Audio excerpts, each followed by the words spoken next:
Journée mondiale du sida.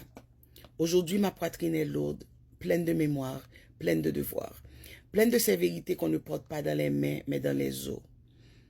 Parce qu'avant d'être mère, avant que la vie ne grave ses leçons dans ma peau, j'étais une jeune étudiante haïtienne-américaine à Boston. Marchant devant City Hall avec un cœur trop vaste pour avaler les mensonges qu'on racontait sur mon peuple. Il disait qu'attache. Haïtien, hémophile, homosexuel, héroïnomane. Il voulait nous plier dans une catégorie de honte, un titre de journal tordu, comme si le sang de mes parents, comme si le rire de petits gouaves, les prières murmurées en créole étaient des virus dont il fallait se méfier. J'ai marché quand même, fier, tendre, refusant qu'on réécrive qui nous étions.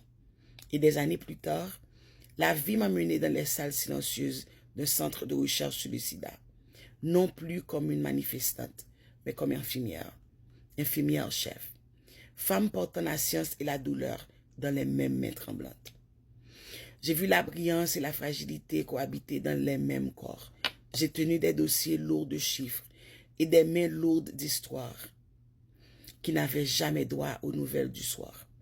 J'ai appris les noms des médicaments, mais aussi les noms des personnes dont les rires m'empêchaient de m'écouler sous le poids de ce que le monde refusait de regarder.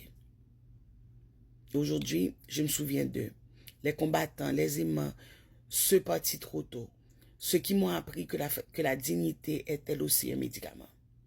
Je me souviens des mères qui murmuraient « Bonne force, fais-moi fort, rends-moi forte ». Des jeunes qui rêvaient encore de rentrer chez eux, de tomber amoureux, de recommencer. Des hommes qui portaient à la fois leur vérité et le jugement du monde sur les mêmes épaules fatiguées. Aujourd'hui, je parle parce que le silence est une mort lente. Je parle parce que la stigmatisation est une blessure qui ne guérit que lorsqu'on ose le nommer et qu'on refuse de s'agenouiller. Je parle parce que je suis haïtienne-américaine. Parce que j'ai vu ce qu'une rumeur peut détruire et ce que la compassion peut ressusciter. Et je parle parce que la lutte n'est pas finie. Parce que la sensibilisation n'est pas seule une journée. C'est une responsabilité. Une flamme qu'on maintient vivante en l'honneur de toutes les vies qui ont croisé ce virus.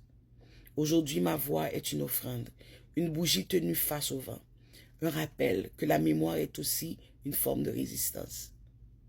Et que l'amour, brut, têtu, sans honte, reste encore le médicament le plus puissant que nous ayons.